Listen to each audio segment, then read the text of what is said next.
Hey, what's going on, everybody? Jonathan Bailor here, back with another episode of the SANE Show. And really excited about today's show because we have a wonderful guest, a veteran of the industry who is she's got a reasonableness about her that I think is so wonderful and refreshing and rare in this industry. So I am so delighted to have the nutrition diva, and the irony is she's totally not a diva, but for whatever diva connotation you may have, Monica Reinagel. Thank you so much for being here today. How are you? Thanks, Jonathan. I'm delighted to be with you. And you know what? I will take reasonable as the highest praise. That's good. Sounds good to me. Well, I was excited to have you on the show now because I need you to bring some reason specifically to a topic. Okay. Talk to me about why the keto diet is so popular now. And let's just talk about that, because I'm still trying to wrap my head around, like, there was low carb, Atkins, and now keto is being presented like it's something different, and it's so popular. Monica, make sense of this for us. Well, I guess we're always just looking for that new shiny thing. And when you have, a personal history or societal history of diet failure, it's so irresistible to think that this new spin on an old theme, or this new take, or this new angle, or a new buzzword, or new gimmick is the thing that we've been waiting for, was the thing that was keeping us from succeeding in the past. And I think we've seen this go around enough times to kind of to be able to see into the future where this is probably headed long term. But, I think, as with the Atkins diet, or the South Beach diet, or all of the iterations that we've had on this, one of the things that people find very compelling is that when people do this, initially they see really dramatic results. And so that seems to be validation that this is something new. But for me, there's a couple of problems with all fad diets, and these in particular, and that is there seems to be this idea that we need to just lose weight by whatever means possible and then pick up the pieces later, and I feel like that gets us into so much trouble. Yes, you can go on a ketogenic diet or a low carb diet and lose a bunch of weight in a hurry, but then what? What happens after that? Are you prepared to live that way for the rest of your life? Is it a good idea for you to eat that extreme a diet for the rest of your life? I personally think probably not. And if not, then what's act two? And people rarely kind of think past the the arrival at their goal weight, or the end of their 30 days or their 90 days or whatever it is. And without a plan, they tend to kind of revert slowly or quickly back into the habits that kind of got them there in the first place. So. Gotcha. And is there you have a tremendous, both formal and kind of informal, you've been doing this your whole life and you're trained in it. Is there a difference? Is this new keto diet literally just a renaming of low carb, or is it different somehow? Because a lot of the paleo people are now keto people. So is it somehow related to paleo, or what is it? Maybe we had to go through paleo to get here. I don't know. There do seem to be, in its just sort of strictest definitions, I don't see a lot of difference. There seem to be some different nuances and inflections. In the typical Atkins diet tended to have a much greater portion of the calories from protein. And the keto, for whatever reason, the emphasis is all on filling up, most of the caloric pie with fats. And that seems to be the main difference. But that's not really a difference in the biological definition of ketosis. It's just sort of how it's being applied this time around. And and maybe it was because we went through the paleo period that we were sort of predisposed to be what's the opposite of demonizing? Angelizing fats. And so it kind of made sense to plug that into, when you cut calories down to 10% of calories or less, you got to fill it with something,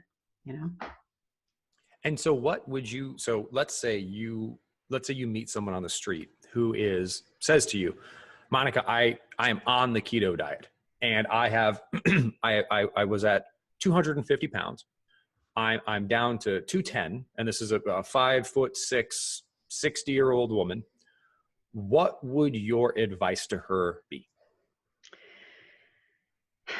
You know, first of all, this happens to me on essentially a daily basis, and I don't want to be the one to interrupt somebody who feels like they are having success, that they found something, and rain on their parade. I feel like, the time for that I might have something to offer is when I run into her 6 months later and say, Monica, I lost 40 pounds on the keto diet and everything was going great. And now somehow, I don't know how this happened, but I've regained all of that weight and I don't know what to do next. Or even I've regained half of the weight. How do I stop?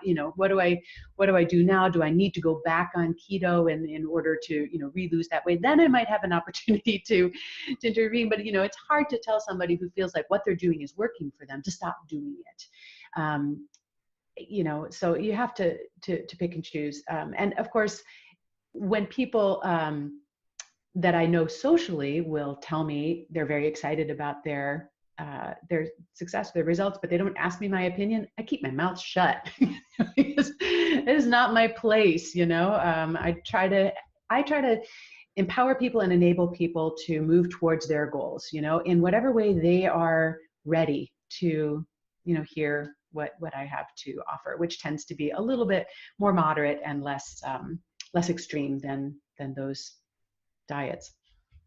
Monica, For one thing, I think it's really important, sorry, to step over you. One of the things that I really try to counsel people is to lose weight more slowly, because I feel like this sets us up for success on so many different levels.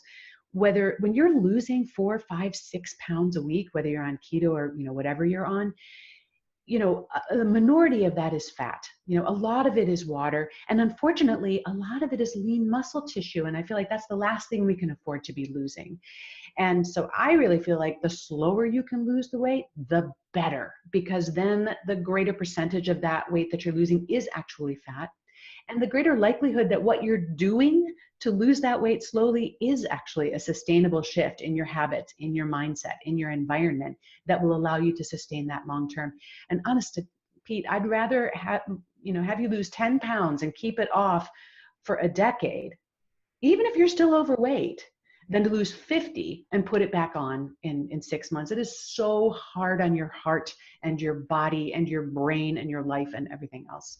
Yeah, that weight cycling, and that's something that we talk about a lot, that it is unequivocally based on the research I've seen. I agree with you wholeheartedly it would be objectively healthier to remain at 300 pounds your entire life than to go from 300 to 200 to 305 to 200 to 310. Yeah. That is completely toxic and counterproductive. Yeah. And really, if you weigh 300 pounds, losing 30 pounds or even 15 pounds and holding there can have a profound positive impact on your health, disease, risk factors, on your blood sugar metabolism, even though you are still clinically overweight. And so, yeah, if I could just get people to slow down, but that's a hard sell, right? Because most diet and weight loss programs are pitched on the strength of how quickly they can help you lose the weight. So it's very countercultural to suggest, I want to introduce you into a program and they'll have you losing weight slower than you ever thought possible. Well, that is a tough sell. And that's one of the things I wanted to talk with you about today is, because I know you work with real people. You're not just a researcher who's saying like, here's what my research says. And there is this tension, it seems, between like, let's make these small, reasonable changes, which I'm a huge fan of. Reasonableness, like, I'm not a big fan of extremes. And there are people out there, a lot of them, who suffer from like severe food addiction. And I mean, that's a controversial term, but if you look at the DSM-6 that's getting drafted right now, there's a lot more momentum around this compulsion towards certain foods. And so sometime, I'm curious how you handle this message of moderation when, for example, if someone's an alcoholic, no addictions counselor would say, just drink alcohol in moderation, or make these small steps to slightly drink less alcohol. Like they get checked into a facility, it's intensive, and you have to get control over it. So what do we do for individuals who have that type of a relationship with food where moderation might not work for them. Yeah. Well, of course, we always want to tailor our interventions to the individuals, and people do come at this with a lot of different physiological and psychological baggage or context. Let's say context. And so you have to kind of know what you're dealing with, and you're right. This is like the classic problem that for people who overeat and feel a compulsion to overeat, we cannot tell them to abstain. They must learn, for better or for worse, how to eat in moderation if they want to stay alive. And I think there's a lot of different philosophies about how one goes about this. Now, I'll also say, that there is almost always also a behavioral component. And, I think we want to give credit to both sides. There are, I've heard you speak very passionately on my podcast this week, as a matter of fact, about the degree to which obesity could be considered a disease state for which people require treatment and not blame, and I think that is an important message. However, I also think that there are behavioral aspects to this that we have to own, that we have to be willing to engage with and look at our behaviors. And so maybe the mix, the proportion of those elements is going to be different from person to person. And so maybe the intervention also has to be kind of customized. But I think that most of your listeners, even who wouldn't consider themselves to be compulsive eaters, might recognize that for some people, it's easier not to get started on a food like chocolate or sugar or something like that than it is to have just a little bit and then put it down. And most people know that about themselves, and it's not often the same across the board. I mean, there are some foods that I really prefer not to start with because it just takes too much mental energy for me to stop once I've started. But I actually can have a little bit of chocolate and be absolutely okay with that. So it's not just a mental setting for me that's always on, no matter what the food. I have some foods that I know are, some people might call them trigger foods or something that I'm really better off not opening that door. And other foods that I know I'm safe to enjoy in moderation. So a little self-knowledge goes a long way. But I would just say that frequently we can identify some things that we need to be a little bit more vigilant about and other things that we don't have to be so vigilant about. And then that makes us feel like we're not in quite so much of a straitjacket. You identify your poisons.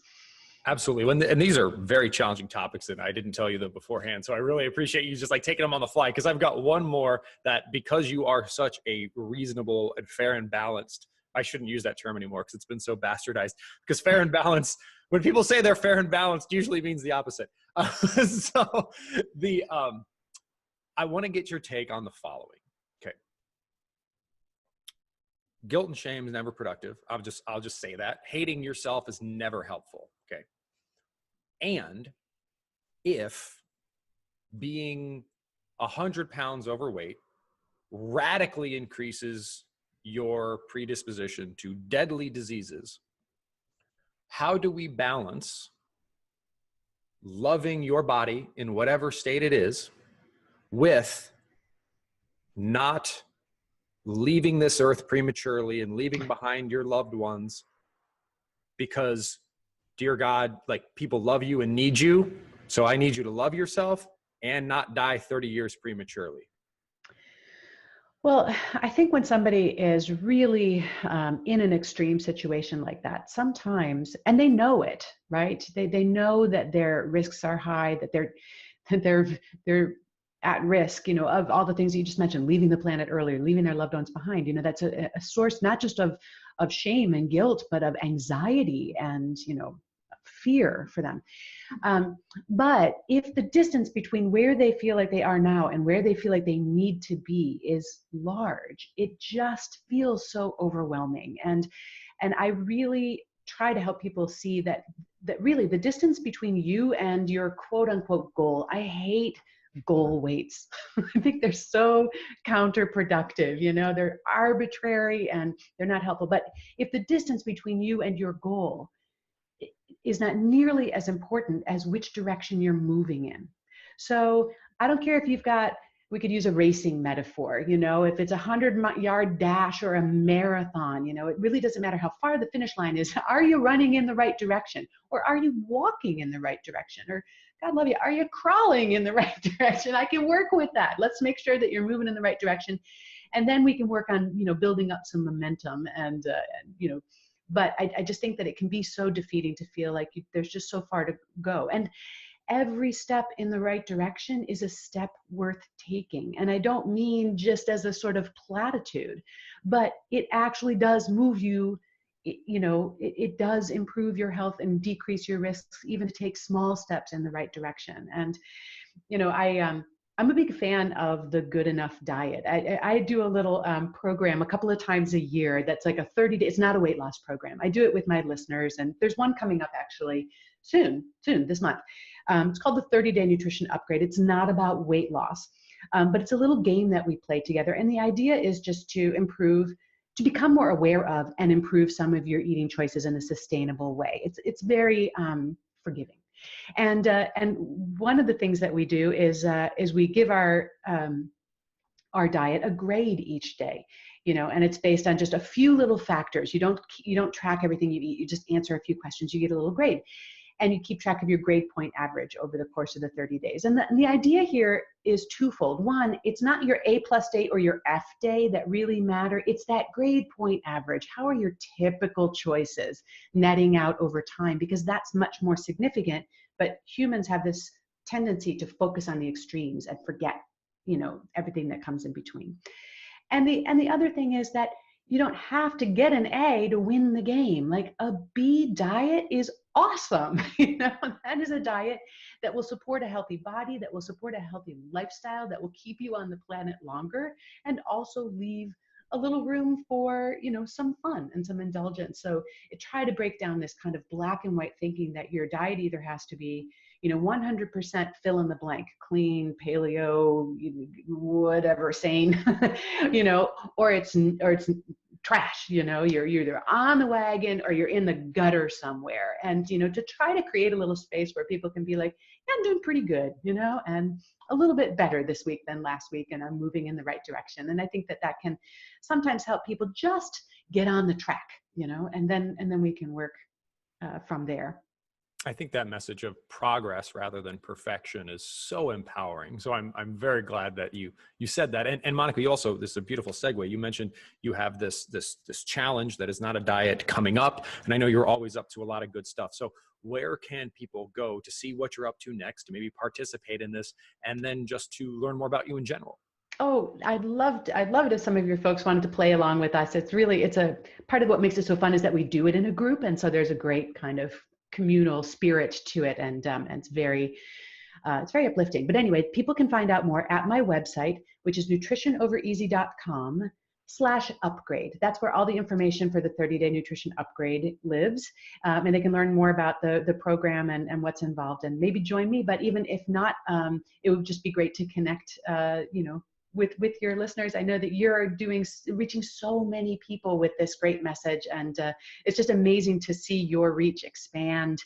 And I'm excited for your new book, The Setpoint Diet, and I know that will lift the whole project to the next level. So I'm grateful that we've been in touch as long as we have, and I've been able to watch this ride for all of these years now. It's been quite a trajectory. Oh, well, thank you, Monica. I really appreciate that. And can you just give us that URL one more time? Thanks. It's nutritionovereasy.com/upgrade. Beautiful. And if we want to see you on social media so that we can tweet and Snapchat and Instagram you and just all that fun jazz, where do we go? Oh, you'll find me. My handle is @NutritionDiva, which is the name of the podcast. So on Twitter and Facebook, @NutritionDiva. Beautiful. Well, Monica, thank you again so much for joining us and for taking this beautiful science-based, reasonable approach, which is always welcomed in the world of nutrition and lifestyle change, which is very often very unreasonable. So again, thank you, Monica, for being here. Great to be with you, Jonathan. Take care. Thank you. And everybody, thank you for tuning in, whether you're watching or listening all around the world. Always appreciate it. And remember, stay sane.